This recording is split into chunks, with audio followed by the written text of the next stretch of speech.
1장 3절부터 6절에 보면 창세 전에 그리스도 안에서 하늘에 속한 신령한 복으로 우리에게 복 주시되, 예수 그리스도로 말미암아 하늘님이 아들들이 되게 하는 복을 주었다. 그 하나님의 아들은요, 하나님의 사랑의 대상이에요. 그래서 세상에 속한 부모도, 악한 부모도 자식에게 좋은 걸 줄 알거든. 하물며 하늘에 계신 너희 아버지께서 좋은 것을 주지 않겠느냐. 그 좋은 것이 누가복음에 보면 성령이라 이렇게 표현하죠. 성령은 누굽니까? 아버지 영이시란 말이야. 하나님 아버지가 친히 우리 안에 오셔가지고 우리의 뭐가 되어준다? 아버지가 되어주신다는 거죠. 그래서 땅에 있는 자를 아비라 하지 말아라. 너희 아버지는 하늘에 계신 자다. 그 하나님 아버지가 영어로 우리 안에 오셔가지고 우리를 고와 같이 버려두지 아니하고 보호해 주신다. 우리는 이거 하나님을 너무 두렵고 떨림으로 대하지 마세요. 하나님은 가장 좋고 가장 온전한 것만 주시는 분이시다. 아멘. 그런데 그 사랑을 그렇게 베푼단 말이에요. 누구한테? 아들에게. 그래서 하나님의 사랑의 대상은 아들이에요. 다른 거 없어요. 그래서 마태복음 3장에 보면 예수님께서 하나님의 의를 이루는 세례를 받으시고 물에서 올라오실 때 성령이 비둘기같이 임하시고 하늘에서 소리가 나기를 뭐라 했습니까? 저는 내 사랑하는 아들이요 내 기뻐하는 자다, 이렇게 말씀했죠. 또 마태복음 17장 5절에도 보면은 변형산에서 예수님이 부활체의 모습으로 변형되시고 그 다음에 엘리야와 모세가 함께 나타나 가지고 주님과 어떻게 죽으실 것, 그 별세에 대한 얘기를 나누죠. 별세 후에 돌아가시고 세상이 새롭게 되는 세상이 올 때 그 부활체를 입고 오실 그 모습을 얘기하고 있을 때 베드로가 그 모습을 보고 뭐라 했죠? 주여, 우리 여기가 좋습니다. 주님 위하여서 모세와 위해서 엘리야를 위해서 초막을 셋 지을 테니 우리 여기 삽시다. 그러니까 구름이 쫙 덮이면서 하늘에 소리가 나기를 뭐라 했죠? 저는 내 사랑하는 아들이요 내 기뻐하는 자니 너는 저희 말을 들으라 그랬어요. 그러니까 하나님 아버지가 가장 사랑하는 자가 누굴까요? 세상을 사랑한다고 하니까 우리 사랑한다고 착각하면 안 돼요. 세상 사랑해가지고 독생자 주셨으니 지옥은 있다 없다? 없다. 없어야 맞잖아. 가톨릭이 그 얘기를 하는 거예요. 내가 그냥 하는 얘기 아니에요. 그래서 가톨릭에서는 하나님이 사랑인데 지옥이 어디 있느냐. 사랑의 하나님이 왜 지옥 만들겠느냐. 그래서 죄 지면 연옥이란 데 가고 연옥에서 정화해가지고 다 낙원으로 좋은 데 보내는 거야. 근데 땅에 있는 사람들이 그를 위해서 치성을 드리고 죽은 자를 위하여서 어떤 헌신을 하면은 그들이 빨리 깨끗하게 정화를 받아서 간다는 거죠. 그래서 죽은 자를 위한 제사가 거기 나오는 거예요. 자, 이런 것들이 그냥 있어. 그런데 우리 주님이 지옥이 있다니까요. 그렇죠. 누굴 위해서? 마귀와 그 사자들 위해서 가는 지옥이란 말이야. 그쪽 편에 속하면은 하나님의 원수 편이기 때문에 지옥에 따라가는 거죠. 그러니까 마태복음 25장에 보면 오른편의 양, 왼편의 염소. 오른편의 양은 사랑하는 자, 그 작은 소자를 사랑하는 자. 내가 헐벗었을 때, 내가 굶주렸을 때, 내가 오건했을 때, 나그네 되었을 때 나를 돌봤느니라. 주여, 언제 주님이 그러신 적이 있습니까? 주님은 절대 그러지 않죠. 그런데 작은 자에게 하는 것이 곧 나에게 하는 것이다. 그러므로 창세로부터 예비된 나라를 상속해라. 하나님의 아들들에게 돌아갈 상속권이 어디 있다? 작은 자, 그 사랑하는 것. 그 사랑하는 것이 하나님의 사랑이라 그랬죠? 고린도전서 13장의 사랑장이 누구의 사랑이다? 하나님의 사랑이다. 그 하나님의 사랑이 어떻게 나타난다? 성경, 요한일서 요한일서 4장 1장 7, 8. 예, 쫙 나와야지. 4장 7절부터 하나님의 사랑이 우리에게 이렇게 나타나셨으니 하고 노래도 나온다 그러잖아요. 구구의 물루. 하나님의 사랑이 우리에게 이렇게 나타나는데 아들로 말미암아 우리를 살리시고 그 소자를 살려주는 일.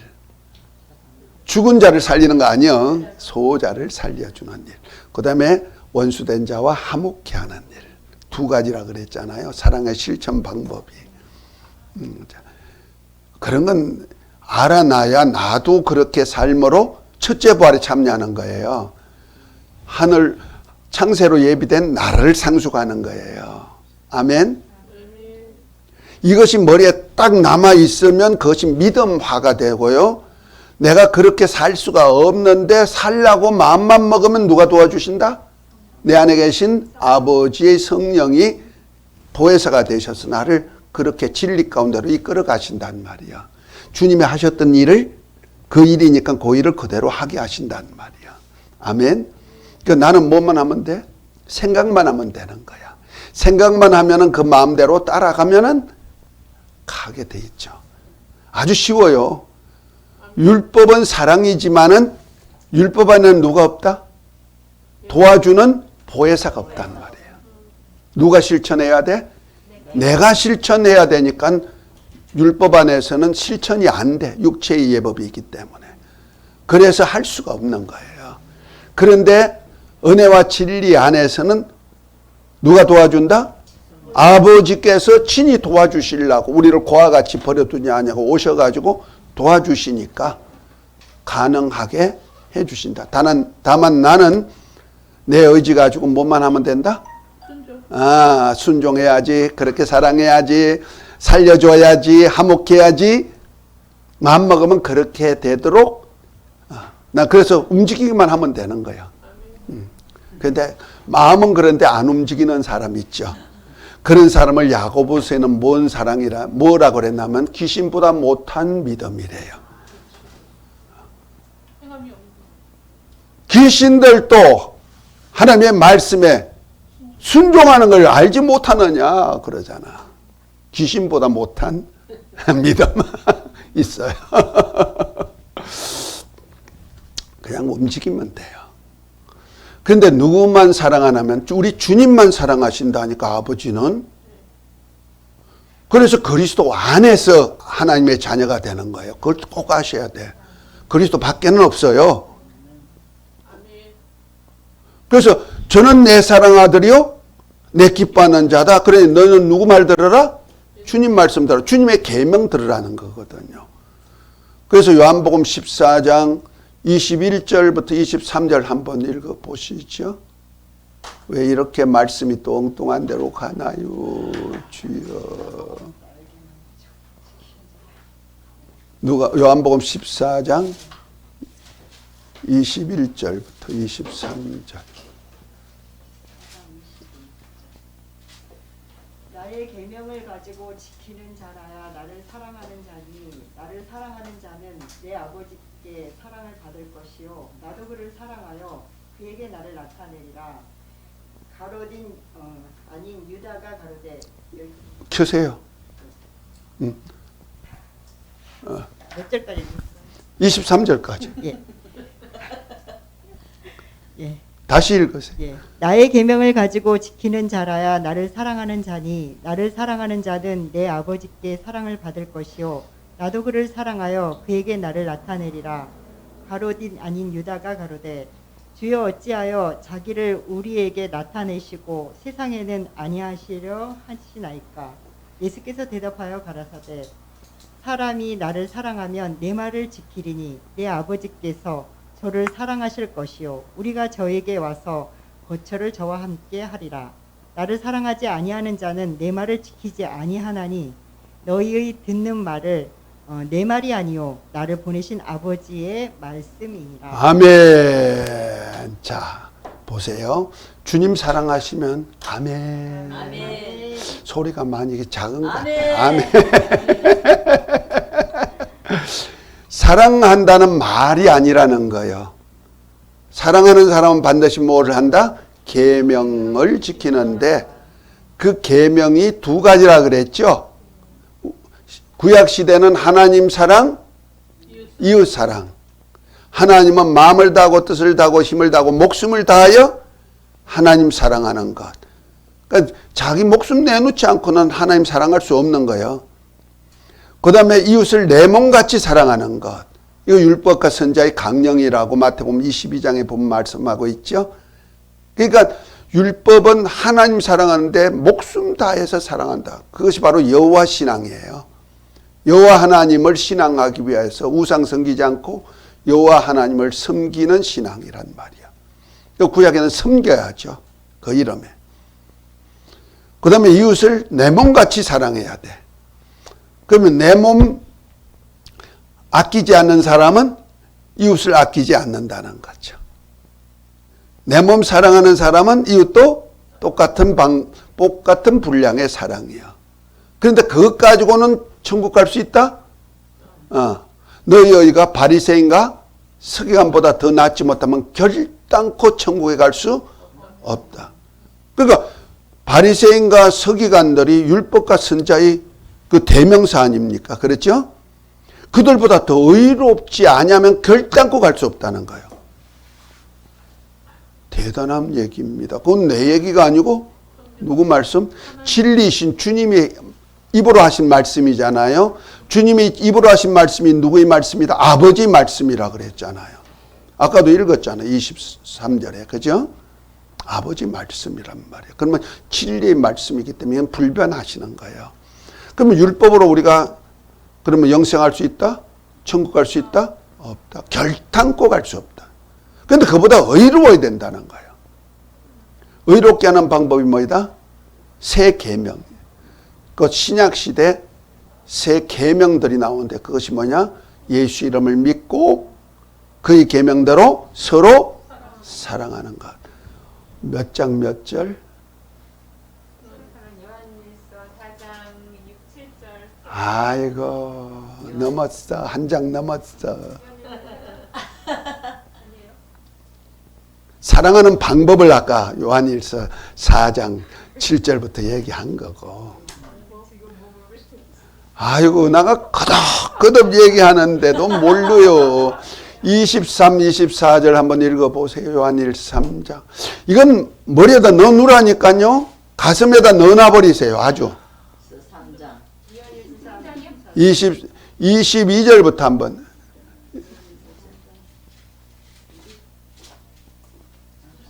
그냥 읽으세요. 본인이 읽으세요. 빨리 읽어. 무엇이든지 구하는 바를 그에게 받나니 이는 우리가 그의 계명들을 지키고 그 앞에서 기뻐하는 것을 행함이라.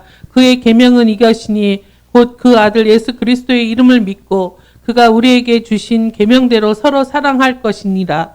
그의 계명들을 지키는 자는 주 안에 거하고 주는 저 안에 거하시나니 우리에게 주신 성령으로 말미암아 그가 우리 안에 거하시는 줄을 우리가 아느니라. 아멘. 아까 요한복음 4장 14장에 보니까 뭐래요? 나를 사랑하는 자는 나의 계명들을 지키면 우리가 그와 함께 거처를 함께 하리라 그랬죠. 그 계명, 주님 사랑하는 표로 계명 지키는데 그 계명들이란 말이에요. 그 계명들이 뭐예요? 예수 이름을 믿고 예수 이름을 믿고 그 다음에 내가 너희를 사랑하지 너희가 서로 사랑하라는 새 계명이란 말이야. 그렇게 하면 주님과 한 몸을 이루어서 성령이 역사가 나타난다는 거죠. 아멘. 다시 한번 주님 사랑하십니까? 아멘. 근데 주님 사랑하면 주의 계명을 지킬 때 주님이 우리 안에 오셔가지고 함께하기 때문에 하나님은 누구만 사랑하신다? 나 사랑한다? 오직 아들만 사랑하시는 거예요. 그러니까 하나님의 사랑이신 예수님이 내 안에 오시려니까 나는 뭐 하면 돼? 계명들을 지켜야 돼. 계명들이에요. 그 구약에는 하나님 사랑, 이웃 사랑인데 신약에는 예수 이름 사랑, 그 다음에 서로 사랑. 이웃은 서로 사랑, 형제 사랑이에요. 요 두 가지를 지켜. 그래서 예수님을 믿고 그의 계명대로 서로 사랑하라는 양날이 있어야 되는 거예요. 그러니까 한쪽만 가지고는 안 돼. 예수 이름만 주장하면 안 돼. 하나님 사랑만 주장하면 안 돼. 사랑하는 방법을 아까 얘기했죠. 요한일서 4장 7절부터 10절에 사랑하는 방법이 뭐예요? 살리고 화목하게 하는 거. 자, 어떤 사람은 예수만 주장하고 예수 이름으로만 살면 다 만사형통이야 그러죠. 그 마치 보트를 타고 노를 젓을 때 한쪽 노만 젓는가 똑같아요. 그러면 어떻게 해요? 뱅글뱅글 제자리 걸음이죠. 신앙이 발전이 없어. 또 어떤 사람은 또 이 사랑만 막 갖다 얘기하는 사람이 있어. 한쪽 눈만 쳐.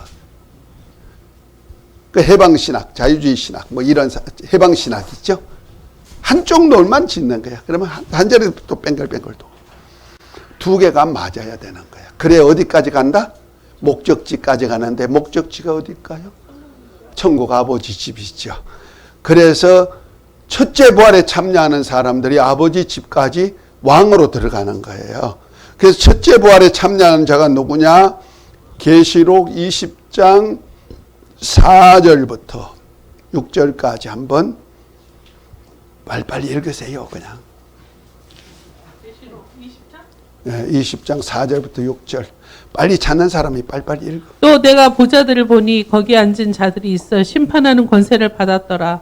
또 내가 보니 예수의 증거와 하나님의 말씀을 인하여 목배임을 받은 자의 영혼들과 또 짐승과 그의 우상에게 경배하지 아니하고 이마와 손에 그의 표를 받지도 아니한 자들이 살아서 그리스도로 더불어 1000년 동안 왕노릇하니 그 나머지 죽은 자들은 그 1000년이 차기까지 살지 못하더라. 이는 첫째 부활이라. 이 첫째 부활에 참여하는 자들은 복이 있고 거룩하도다.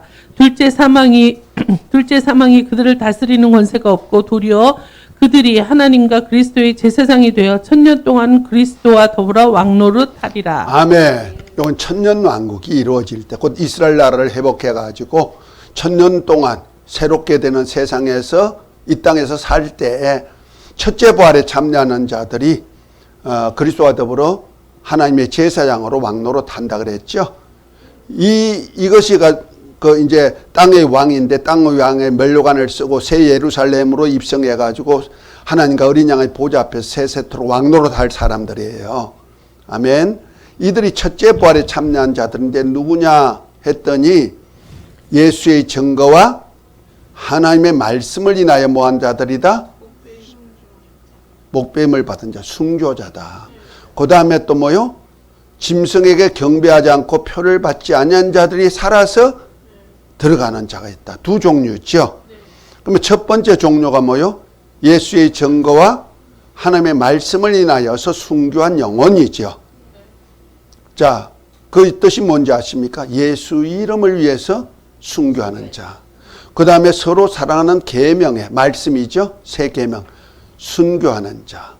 그러니까 내 육의 사람은 죽어 장사 지내고 순교하니 꼭 그저 핍박받아가지고 목이 땡강땡강 돌아가야 순교라고 생각하면 안 돼요. 우리는 애초에 세례를 통하여서 순교자 고백을 하는 거예요. 이해가 됐습니까? 예수님을 믿는 사람은 나는 예수님의 은혜와 진리로 살겠습니다 하는 고백의 사람이에요. 그래서 육의 사람이 죽어 장사 지냈어요. 그래서 아랫물 땅속에 묻혀버렸어요. 그리고 내가 살아나는 것은 이제 그리스도와 함께 부활의 영광에 동참하는데 예수님이 죽으시고 부활하심이 바로 은혜와 진리인데 은혜와 진리는 예수 이름과 서로 사랑하는 계명 안에 있다 그랬죠. 그러면 그 내가 은혜와 진리 곧 예수 이름 믿고 서로 사랑하는 믿음을 끝까지 지킬 뿐 아니라 서로 사랑하는 사랑이 있을 때에 내가 없어져 버린 거야. 육의 사람 내가 없어져 버리고 누구의 사람만 돼? 예수님의 삶이 되는 거예요. 아멘. 예수님 안에 있는 은혜와 진리가 뭐라고? 예수 이름과 서로 사랑하는 계명이 그 아버지의 은혜와 진리로 나타난단 말이야. 요 원리를 잘 아셔야 돼. 그리고 이것을 아주 믿음으로 딱 해가지고 내가 그 삶을 살아야 된단 말이야. 살도록 노력할 때 누가 도와준다? 진리의 성령이 도와줘서 주님이 하셨던 일을 그대로 하게 만들어 주신다는 거죠.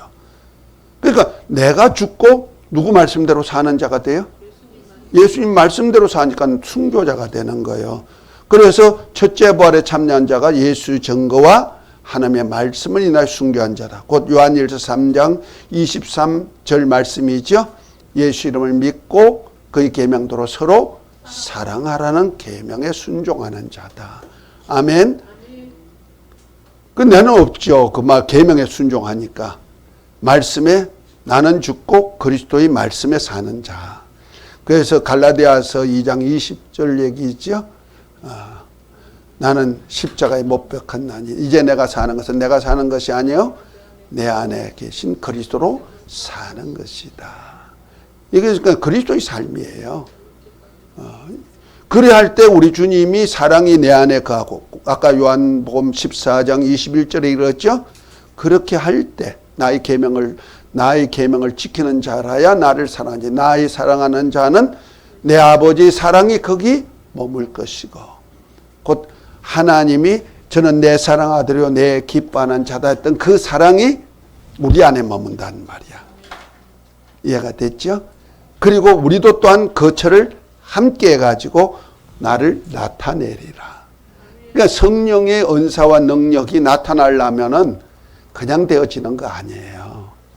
사랑. 예수 이름 믿고 서로 사랑하라. 아멘. 그 다음에 짐승에게 경배하지 않고 표를 받지 아니한 자들이 살아서 그리스도와 더불어 1000년 동안 악노릇 한다 그랬죠? 그러면 짐승에게 경배하지 않고 표를 받지 않은 자들이 누굴까? 환난 시대죠. 환난 시대에 영원한 복음이 있어요. 영원한 복음이 뭐냐면은 세 가지예요. 하나는 예수 이름 믿고 그의 계명대로 서로 사랑하고 짐승표 받지 말아라. 영원한 복음이에요. 지금 우리는 은혜의 복음에 사는 거예요. 은혜의 복음은 뭐요? 예수 이름 믿고 서로 사랑하라는 그 말씀이 은혜의 복음이에요. 네, 영원한 복음 시대가 환난 시대인데 영원한 복음 시대에 짐승표를 받지 않는 자들이 누굴까? 그냥 짐승표만 받지 않으면 그냥 첫째 부활이다? 아니야. 그렇게 생각하면 안 돼. 그래서 666 표만 안 받으면 뭐 전부 다 첫째 부활에 참여할 줄 착각하면 안 된다 이 말이요. 자, 요한 계시록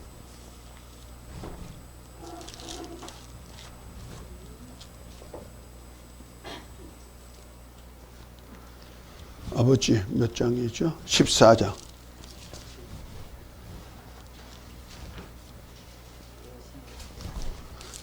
14장 11절 12절 한번 읽어봅니다. 그 고난의 연기가 세세토록 올라가리로다. 짐승과 그의 우상에게 경배하고 그의 이름표를 받는 자는 누구든지 밤낮 쉼을 얻지 못하리라 하더라. 성도들의 인내가 여기 있나니 그들은 하나님의 계명과 예수에 대한 믿음을 지키는 자니라. 아멘. 여기 보니까 짐승에게 경배하고 표 받는 자는 누구든지 밤낮 쉼을 얻지 못할. 그 뭐예요? 누구든지예요. 그 누구든지는 예수 믿는 사람도 그 속에 포함될 수 있다는 거예요. 말로는 예수 이름을 믿는다고 하는 사람들도 표를 받으면 어떻게 된다? 밤낮 쉼을 얻지 못한다. 쉼 얻지 못하면 어디 간다? 지옥 간다. 그런데 성도의 인내가 여기 있대요. 12절 다시 한번 읽어봅니다.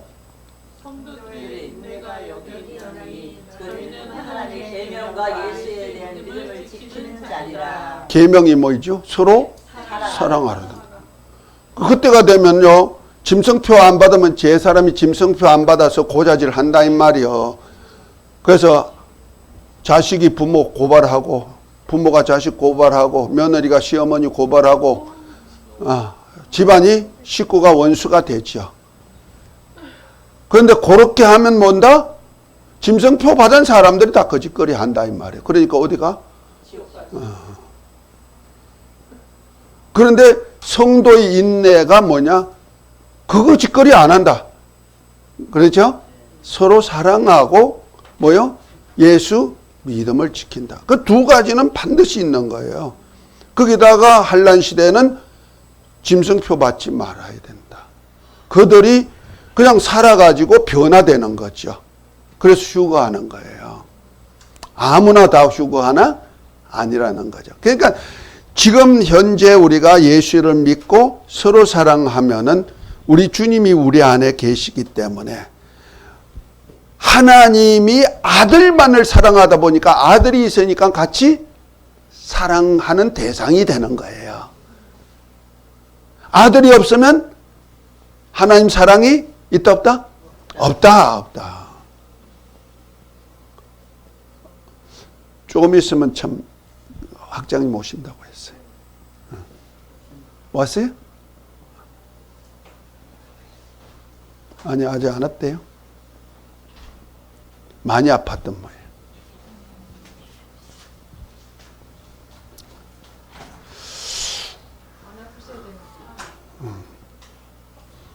너무 바삐 돌아다녔어 그래. 좀 아프면 몸 관리도 좀 하시면서 해야 되는데 자꾸 무리를 하시. 환란 시대 같아요. 우리 환란 시대에 막 입구에 차는 것 같아요. 지금 너무 급하죠. 가까웠죠. 환란 시대에 그 이미 막 걸려져 있는 것 같아요. 지난번에 나 계시로 하면서 7인 중에 지금 첫째인 뛸 때 뭐가 나온다? 백마가 나온다 했죠. 흰말. 하를 가졌는데 하산은 없죠. 그래서 이기고 또 이기는 역사, 정복 역사가 나타나죠. 그 다음에 둘째 말이 뭐예요? 붉은 말이죠. 큰 칼 가졌단 말이에요. 내전이 일어나죠. 서로 죽이고 권세 가지고 서로 하죠. 그 다음에 뭐요? 검은 말이 나오죠. 검은 말이 뭐다? 경제 공황 상태가 나온다는 말이에요. 그래서 법적으로 통제가 나오죠. 지금 통제 세계를 만들어가는 거예요. 그때 보면 온역이 있고 기근이 있고 다 나오죠. 그러면서 이제 청황색 말이 넷째인 때 나오죠. 그때는 큰 칼도 나오고 그 다음에 기근도 나오고 엄부가 뒤따르고 그 말씀 무덤, 죽음이 뒤따른다는 말이야. 그리고 뭐가 나와? 땅에 짐승이 나와가지고 사람을 죽이죠. 땅의 짐승이 뭐예요? 짐승표 받게 만든다 이 말이요. 그러니까 7년 환란 전에 나타나는 사건이죠. 그래서 순교자가 나오지 않아. 그래서 다섯째 인을 뗄 때 형제들과 동무 종들이 순교자가 하나님 앞에 타는 기도하는 역사가 나죠. 그때 뭐라 합니까? 형제와 종들이 수가 차기까지 기다리라 하고는 흰옷을 주어가지고 기다리게 하잖아요. 그렇죠? 그거가 바로 볼 때 순교자가 나온다 이 말이야. 그들이 첫째 부활에 참여할 수 있다. 형제들은 참여, 종들은 참여치 못하죠. 근데 어떤 목사님이 그 우리가 이미 죽은 사람은 그냥 예수님하고 그냥 있고 이 시대에 사는 사람이 그 천년왕국에 들어가는데 육을 입은 사람이 그렇게 된다고. 그거는 이스라엘 백성 중에서 남은 자. 그러니까 이미 죽은 사람은 부활체로 해서 천년왕국에 들어가는 게 아니래요. 그도 죽은 사람 중에도 네. 첫째 부활에 참여한 자들이 한정되어 있다 이 말이요. 나머지는 살지 못하더라 그랬잖아. 아까 6절 읽었죠? 20장 6절. 나머지는 살지 못하더라 그랬어요.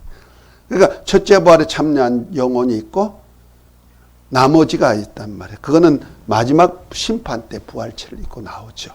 그러면 마지막 그 들은 때는 성경에 보면 3분의 1이 남는다고 했잖아요. 그러니까 죽은 사람 말고 다 살아있는 사람 중에서 3분의 1이 남는 거예요. 그거는 숫자는 모르겠어요. 성경에 3분의 1을 3분의 1이 그거는 이제 재앙에 납할 때 재앙이 3분의 1씩 나타나는. 살아있는 사람 중에서 아니 환경적으로도 그렇고 그러니까 육지가 3분의 1이 불을 타고 첫째 납할 때, 둘째 납할 때 바다의 3분의 1이 생물이 죽고, 셋째 납할 때 땅의 샘의 근원들이 쑥이 돼가지고 3분의 1이 죽고, 넷째 납할 때 하늘의 침을 받아가지고 해와 달과 별들이 3분의 1이 없어지고 밤낮이 3분의 1이 축소되고, 그 24시간이 아니고 3분의 1이면 얼마야? 16시간? 16시간이 하루가 되는 거예요. 그러니까 주님이 마태복음 24장에 보면은 택한 자들 위해서 주님이 그날들을 감하리라 그런 말씀이 이루어지는 거예요. 성경은 자세히 보면 다 나와 있어요. 짝이 있어요. 그리고 난 다음에 이제 넷째 나팔 냈죠. 다섯째 나팔째 그 하늘에부터 별이 하나 떨어져 가지고 무저갱의 열쇠를 열죠. 그러니까 황충이 나오고 연기와 함께 황충이 나와 가지고 5달 동안 사람을 괴롭게 하는데 하나님의 입맞지 아니하는 자들만 해야죠. 그것이 뭐냐면 짐승표를 공식적으로 받도록 하는 거예요. 그것이 바로 마태복음 13장에 보면은 곡식과 가라지, 세상 끝날에 가라지를 단으로 묶고 불에 사르고 곡식은 따로 단을 묶죠. 그것이 5달 동안에 이루어져요. 피할 수가 없어. 죽고다 해도 죽을 수 없고, 그러니까 이건 안 받을 수 없고 받을 수도 없고 아주 난감한 때가 5달 동안 있단 말이야. 그래도 안 받고 받지 말라고 하는 소리를 14만 4천이란 모세와 엘리야 같은 두 증인들이 계속 얘기하니까 그들을 죽이려고 그 다음에 6째 나팔을 불 때 유브라데 전쟁이 일어나는 거야. 2만만의 군대가 동원되죠. 2만만이면 얼마일까? 2만에 2만. 4억 인구예요. 온 중동 지방의 군대들이 다 들고 일어나겠죠. 유엔군까지. 아니야. 아주 정부 유엔군이 다 동원된다고 보면 되는 거예요. 누가 싸우려고? 14만 4천과 싸우려고. 모세와 엘리야 같은 능력의 종들이니까 분리방 내려고 비도 꺼치게 만들고 막 이적과 기사를 행하니까 이제 전쟁을 일으키죠. 그때 연월 일시 사람 3분의 1이 죽죠. 그것이 요할서에 보면은 가만히 섰는데 사람이 혀가 말려 들어가고 눈이 썩어 들어가고 그 생물학 전쟁, 그다음에 핵 전쟁 뭐 이런 것들이 같이 나타나겠죠. 폭발되겠죠. 그가 바로 유브라데 전쟁. 그때 14만 4천이 차명을 당하죠. 공개 처형. 그래서 세계가 다 방영이 돼. 세계가. 텔레비가 그래 좋은 거야. 너 지금 성전 지어가지고 내가 그리스도라고 앉은 그 사람이 진짜 그리스도야, 예수야. 그 적그리스도인데 그 땅에 있는 속한 자들이 그런데 땅에 속한 자들은 율법주의자들. 율법은 땅에 속한 거예요. 땅의 복음이라 그랬잖아요. 땅에 속한 자들. 그것이 바로 시온주의자들이라 보면 되는 거예요. 그들이 바로 프리메이션이라고 보면 되는 거예요. 지금 현재 주동자들. 그들이 14만 4천과 전쟁에서 죽여. 공개 처형. 그런데 처형해가지고 묻어버리면 되는데 묻지 않고 놔도. 그러니까 사흘 반 동안에 반만에 하나님의 생기가 드러나가지고 발로 일어서. 부활이 아니에요. 자꾸 그걸 부활로 생각하는데요. 교회 부활로 생각하는데 아니에요. 부활체를 변형됐다, 부활됐다 이렇게 하면 되지. 발로 일어서. 저 계시록 한번 봐요. 11장.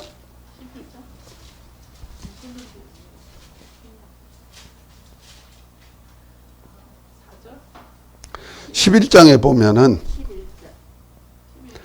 11장 7절부터 저희가 그 증거를 마칠 때, 그 14만 4천이 그 증거를 마칠 때 무적으로부터 올라오는 짐승이 저희로 더불어 전쟁을 일으켜 저희를 이기고 저희를 죽일 터인즉 저희 시체가 큰 성길에 있으리니 그 성길은 영적으로 하면 소돔이라고 하고 애굽이라고 하니 곧 저희 주께서 십자가에 못 박힌 곳이라. 그 십자가에 못 박힌 곳이 어디예요? 주님이 예루살렘이죠. 예루살렘 성 밖이죠. 근데 예루살렘 성 밖에서 청당하는 거예요. 백성과 족속과 방언과 나라 중에서 사람들이 그 시체를 사흘 본 동안에 목도하여 무덤에 장사하지 못하게 공개 처형했다고 하고 세계 방영했단 말이요. 왜? 적그리스도를 그리스도라고 하는데 그 말을 안 들었다고 해가지고. 이 사람들은 예수님만이 그리스도라고 증거하는 자들이거든요. 예수님의 증인이에요. 엘리야 같은 증인들, 모세 같은 증인들이란 말이요. 이 두 선지자가 땅에 거하는 자들을 괴롭게 한 거예요. 이 땅에 거하는 자들이 바로 율법주의자들이죠. 오셨어요. 조금 이따 가세요. 이거 듣고. 거하는 자들을 괴롭게 한 거로 땅에 거하는 자들이 저희를 죽음을 즐거워하고 기뻐하고 서로 예물을 보내리라 하더라. 3일 반 후에 하나님으로부터 생기가 저희 속에 들어가매 저희가 무엇을 일어서서 발로 일어서니 구경하는 자들이 크게 들어와더라. 하늘로부터 큰 음성이 나서 이리로 올라오라 함을 저희가 듣고 구름 타고 하늘로 올라가니 저희 원수를 또 구경하더라 그랬죠. 좀 여기 왜 발로 일어섰다고 할까? 부활했다 그러면 되지. 근데 이걸 갖다가 교회에서는 뭘 한다? 교회 부활로 생각하는 거예요. 아니요. 14만 4천이 죽었다가 몸이 살아나는 거예요. 한 예로 어느 때와 같아 지나면은 마태복음 23장에 보면 예수님 26장에 보면은 예수님이 십자가에 달려 죽으실 때 엘리 엘리 라마 사막다니 하고 운명하실 때 막 땅이 진동하고 무덤이 터지면서 누가 일어서더라? 자돈 성도들이에요. 자돈 성도들이 무덤에서 일어나 버렸어. 일어나가지고 살긴 살았는데 눈만 멀뚱멀뚱하고 있단 말이야. 그래서 주님이 부활하고 사흘 만에 부활하시니까 그때서야 나와가지고 예루살렘에 들어가서 증거했다 그러잖아요. 그런 사건이 일어난다 이 말이요. 죽었던 사람이 살아나.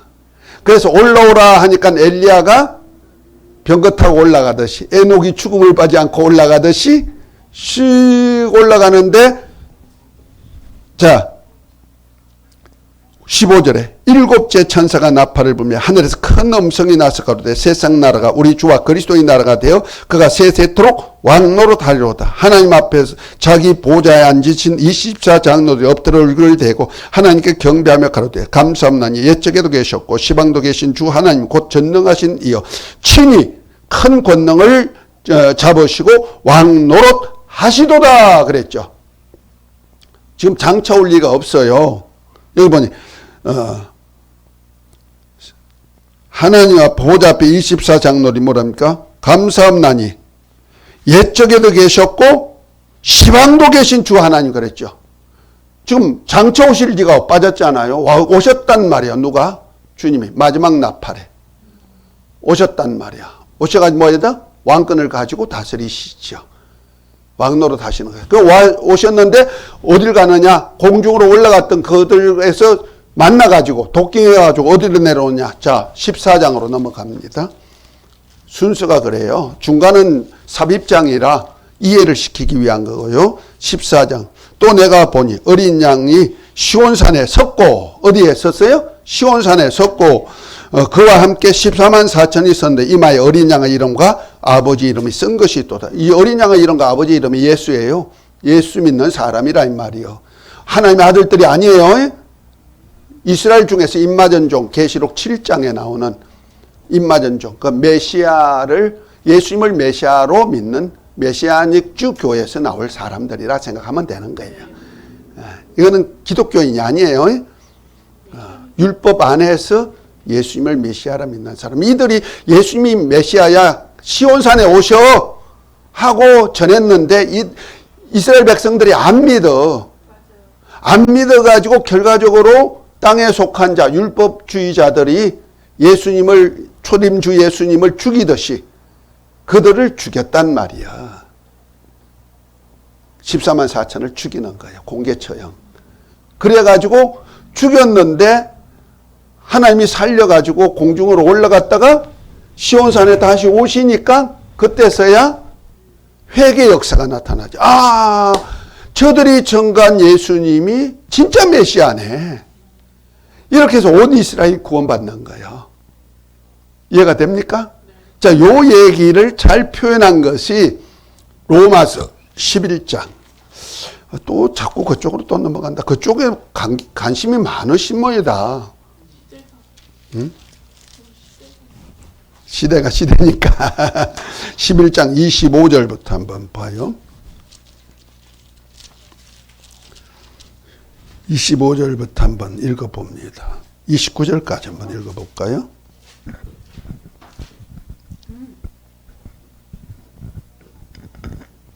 형제들아 너희가 스스로 지혜 있다 하면서 이 신비를 너희가 모르기를 내가 원하지 아니하노니 이 신비는 이방인의 충만한 수가 들어오기까지 이스라엘의 더러는 우둔하게 된 것이라. 그리하여 온 이스라엘이 구원을 받으리라. 기록된 바 구원자가 시온에서 오사 야곱에게서 경건하지 않은 것을 돌이키시겠고 내가 그들의 죄를 없이 할 때에 그들에게 이루어질 내 언약이 이것이라 함과 같으니라. 복음으로 하면 그들이 너희로 말미암아 원수된 자요 택하심으로 하면 조상들로 말미암아 사랑을 입은 자라. 하나님의 은사와 부르심에는 후회하심이 없느니라. 아멘. 다시 말해서 종말의 비밀을 얘기해 주겠다는 거죠. 그런데 이스라엘이 완악하게 됐다는 거죠. 그래서 예수님을 죽이기까지 했어. 그런 이유가 뭐냐? 이방인의 충만한 수가 들어오기까지 들어오게 하는 방법. 그 이방인의 충만한 수라니까 불신자란 뜻이 아닙니다. 이방의 복음이 전해져 성령 임하면 권능을 받아서 예루살렘과 온 유대와 사마리아 땅끝까지 증거돼 가지고 하나님의 아들들의 수가 차면은 하는 뜻입니다. 수가 차면은 이스라엘에게 복음이 들어가야 되는데 온 이스라엘이 다 믿지 않는단 말이요. 그런데 그래서 14만 4천이 전 3년 반 동안에 아무리 예수님이 메시아라 전해도 믿지 않는 거예요. 그리고 죽이는 거야. 그런데 그들이 보는 앞에서, 세계가 다 보는 앞에서 올라오라는 소리 듣고 들려 올라가는 모습을 다 보는 겁니다. 그때 마지막 나팔이 불면서 공중에서 도킹하셔가지고 어디 내려왔다? 시온산에 오신단 말이야. 14만 4천 두 정인들과. 그때서야 온 이스라엘이 보게 되고 회개 역사가 나타난다. 그가 바로 절기로 말하면 어느 절기다?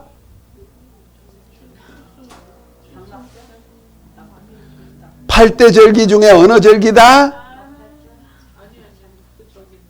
대속제일. 딱 이 머리에 딱딱 들어가야 되는 거예요. 대속제일 날에 대제사장이 양 2마리를 준비해 가지고 어린 양은 먼저 죽여서 그 피를 가지고 지성소에 들어가서 속죄 제물을 드리고 하나님께 은혜를 구하고 그 다음에 그 피를 가지고 나와서 분향단에다 뿔에다가 피를 발라. 그건 교회 심판이에요. 초림주 인자로 오신 주님이. 그 다음에 마당에 나와 가지고 아사셀 양에게다 안수를 하죠.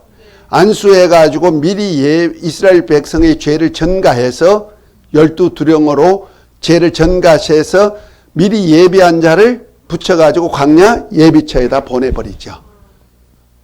그가 바로 대속제일날. 그러고 난 다음에 대제사장이 에봇을 다시 입고 들어갈 때는 지성소로 들어갈 때는 에봇을 입는 거 아니에요.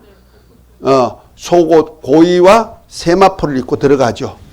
여호와의 성거라는 간을 쓰고 그 지성소에 들어갈 때는 그래요. 에봇을 벗고 그 다음에 아사셀의 양의 안수에서 보낸 다음에 다시 에봇을 입고 사역해요. 그 에봇은 하나님의 사역의 옷이거든요. 그것이 우린가 둔님이 있는 그 사역의 옷을 입고 하는데 후 3년 반에 주님의 사역이에요. 이해가 되죠? 자, 그러니까 주님이 오셔가지고 아사셀 양에게다가 안수해서 곧 이스라엘을 상징하는 아사셀 양을 데리고 미리 예비한 자가 어디를 가요?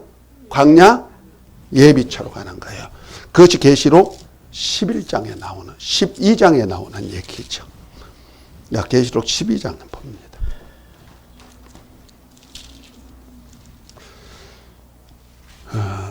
12장 1절부터 보면은 하늘에 큰 이적이 보이니 해 입은 한 여자가 있는데 그 발 아래 달이 있고 그물이 12별이 멸류관에 있었다. 여자가 아이를 베어 해산하게 되며 아이가 아파서 애서 부러지더라. 이 여자가 누구냐면 이스라엘이에요. 이스라엘은 교회란 말이에요. 이스라엘 교회, 구약 교회죠. 이 구약 교회를 여자로 표현하는 겁니다. 마리아가 아니에요. 네. 마리아는요, 이스라엘의 한 여자일 뿐이에요. 이스라엘의 대명사예요. 그 이스라엘이 아브라함의 후손 중에서 택한 이스라엘이 하는 이 일은 뭐냐면 여자의 후손이 나오는 통로예요. 마리아를 통해서 예수님이 나옴으로 족보가 끝나는 거예요. 이스라엘 족보는. 그 다음부터 복음이 전해지는 거거든요. 이해가 돼요? 그러니까 그와 같이 이 여자는, 해 입은 여자는 누구다? 이스라엘이란 말이에요. 그 해산해. 누굴 해산해? 예수님을 해산해. 그래서 6절에 보면 일어납니다. 그 여자가 그 다음에 5절에 여자가 아들을 낳으니 이는 장차 철상으로 만국을 다스릴 남자라. 이거 누구죠? 예수 그리스도예요. 철창으로 만국을 다스릴 남자인데 그 아이를 하나님 앞과 그 보호자 앞으로 올라가더라. 그랬죠? 뭐요? 초림주 예수님이 이스라엘이 초림주 예수님을 탄생시켰단 말이요.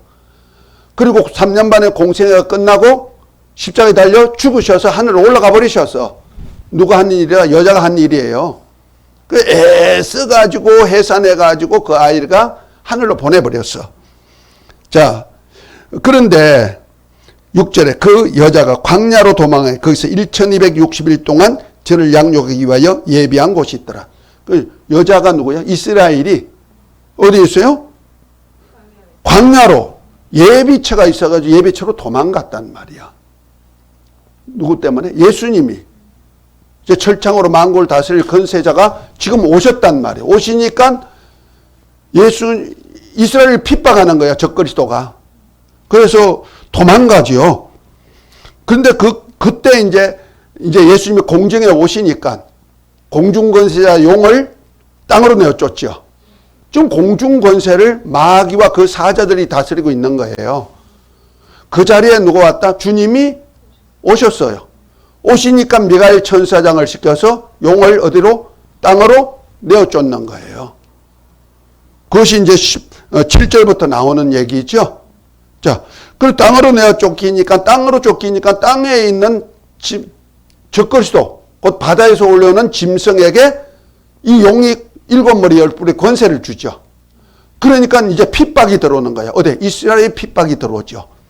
그래서 이스라엘을 막 쫓아내려고 난리치죠. 그랬더니 자 13절로 넘어갑니다. 용이 자기가 땅으로 내어 쫓긴 것을 보고 남자를 낳은 여자를 핍박한지라. 그 남자를 낳은 여자가 누구요? 이스라엘을 핍박한다는 말이에요. 이 육적 이스라엘이에요. 그러니까 예수님이 오신 것을 다 봤어. 어디? 시온산에 오신 거 다 보니까 그때서 회개 역사가 나타나죠. 그래서 온 이스라엘이 구원받는 거예요. 시온산에 오시는 모습을 보면서. 그래서 용이 자기가 땅으로 내어끓인 것을 보고 남자를 낳은 여자를 핍박한지라. 그 여자가 큰 독수리 2날개를 받아 광야 자기 곳으로 날아가 거기서 그 뱀의 낯을 피하여 한 때와 두 때와 반 때를 양육받으며 여자가 뒤에서 여자의 뒤에서 뱀이 그 입으로 물을 강같이 토하여 여자를 물에 떠내려가게 하되 땅에 여자를 도와 그 입을 벌려 용의 입에서 토한 강물을 삼키니 용이 여자에게 분노하여 돌아가서 그 여자의 남은 자손 곧 하나님의 계명을 지키며 예수의 증거를 가진 자들로 더불어 싸우려고 바다 모래 위에 섰더라 이랬죠. 자, 여기서 자 용이 땅으로 내어 쫓기니까 여자를 핍박했다. 누구? 이스라엘을 핍박하는 거야. 이스라엘이 지금 누구를 그리스도로 알았다 이제? 예수님이 진짜 메시아를 알았단 말이야. 시온산에 왔으니까. 그러니까 이제부터 적그리스도가 이제 용이 적그리스도의 권세를 줘가지고 군대를 푸는 거예요. 군대를 풀어가지고 어떻게 해요? 광야 예비처에 있는 것. 예비처에 가서 이제 그들을 죽일 작정을 썼죠. 그런데 보니까 이 여자가 독수리 큰 독수리 두 날개를 받아가지고 광야 자기 처소로 갔다 그랬죠. 자기 처소. 여기 또 아까는 예비처라 그랬죠. 그런데 여기는 자기 처소라 그랬어요. 그러면 큰 독수리 두 날개. 큰 독수리 두 날개가 뭘까 이 말이에요. 이것이 두 증인 14만 4천. 그러니까 지난번에 내가 풀어준 것이 출애굽기 19장을 한번 봐요. 독수리가 어떤 때 쓰였느냐. 다 짝이 있어요. 출애굽기 19장.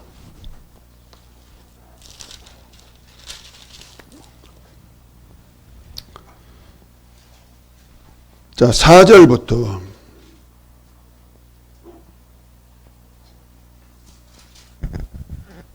애굽 사람에게 어떻게 행하였음가? 내가 어떻게 독수리 날개로 너희를 업어 내게로 인도하였음을 너희가 보았느니라. 세계가 다 내게 속하였나니 너희가 내 말을 잘 듣고 내 언약을 지키면 너희는 열국 중에서 내 소유가 되겠고 너희가 내게 대하여 제사장 나라가 되며 거룩한 백성이 되리라. 너는 이 말을 이스라엘 자손에게 고할지니라. 아멘. 출애굽한 이스라엘 모세를 통하여서 출애굽해서 홍해를 건너서 광야 호렙산까지 왔는데 이건 제사장 나라 만드는 거죠. 그래서 세계가 다 하나님께 속하지만 이스라엘을 제사장 나라 만들어 가지고 그들을 통해서 하나님의 역사를 보여준다는 거잖아요. 그런데 그 일을 위해서 뭐였다? 독수리 날개로 업어서 왔다는 거죠. 광야까지. 광야 예비처까지. 그죠? 호렙산 앞 광야. 독수리 날개로 업었다. 아까 계시록 12장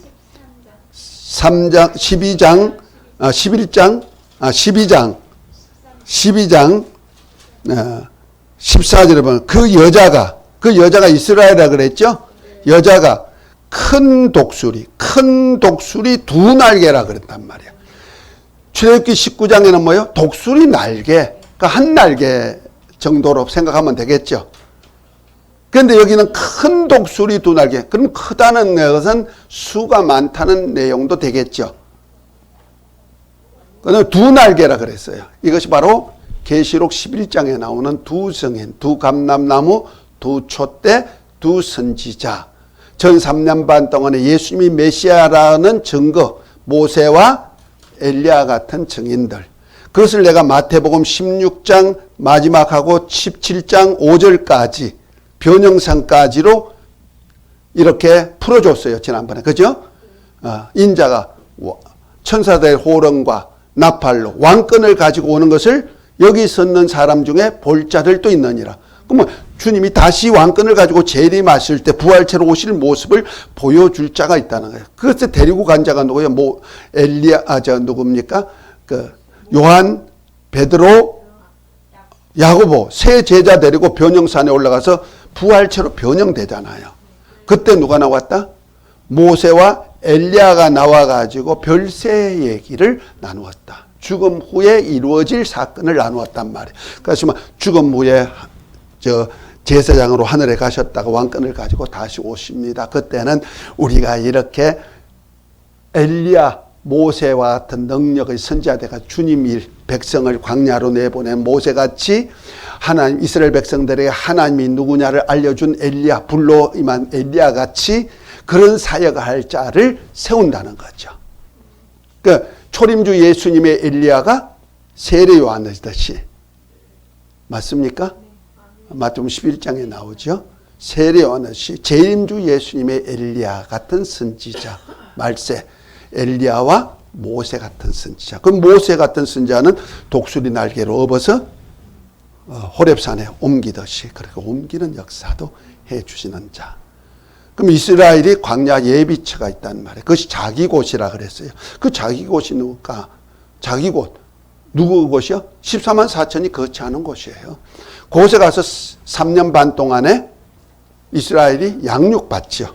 이들이 레위 지파라고 보면 되는 거예요. 14만 4천이. 출애굽한 이스라엘 백성들이 제사장 나라가 제사장 집안이 있죠. 아론의. 그다음에 레위 지파는 다 제사장 집안이야. 레위 지파는 12지파를 맡아가지고 양육하는 자들이 있죠. 이해가 되죠? 그러니까 이스라엘의 남은 자손만 이렇게 데리고 광야로 가는 거예요. 그 3년 반 동안에 이 혈육의 사람들을 양육하는 자들이 14만 4천이에요. 그래서 그때 하나님, 적그리스도가 군대를 풀어가지고 그들을 죽이려고 어디 지중해 바다에다가 박아 넣으려고 갔는데 땅이 쫙 갈라져가지고 그들을 삼켜버렸어. 마치 홍해에다가 애국 군대를 수장하듯이 똑같은 현상이 나타났단 말이야. 그러니까 이 적그리스도가 이스라엘을 건들 수가 없잖아. 그러니까 여자의 남은 자손, 여자의 남은 자손이 누구냐 했더니 바로 기독교예요. 그래서 예수의 증거와 12장 17절 용이 여자에게 분노하여 돌아가서 그 여자의 남은 자손 곧 하나님의 계명과 예수 증거를 가진 자들로 더불어 싸우려고 바닷물에 했다.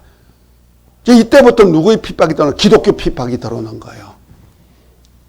그것이 14장 후반부터 쭉 이렇게 이어지는 겁니다. 예수의 증거와 하나님의 말씀을 인하여서 사는 자들이 누구야? 하나님의 아들딸이죠. 첫째 부활에 참여하는 자들. 이들이 핍박이 나서 후 3년 반 동안의 짐승표를 본격적으로 받게 만드는 거예요. 그 성도의 인내가 여기 있으니 예수 믿음과 계명을 지키는 자들이다. 할렐루야. 이들이 첫째 부활에 참여하는 자들. 이들이 세세토록 왕노릇 할 자들. 여기에 다 참여하십시다. 초시간은 그리 다 가버렸네요. 잠시 쉬었다 갈까요? 그 첫 타임은 꼭 3000% 조금 빠질라 그래요. 수고하셨습니다.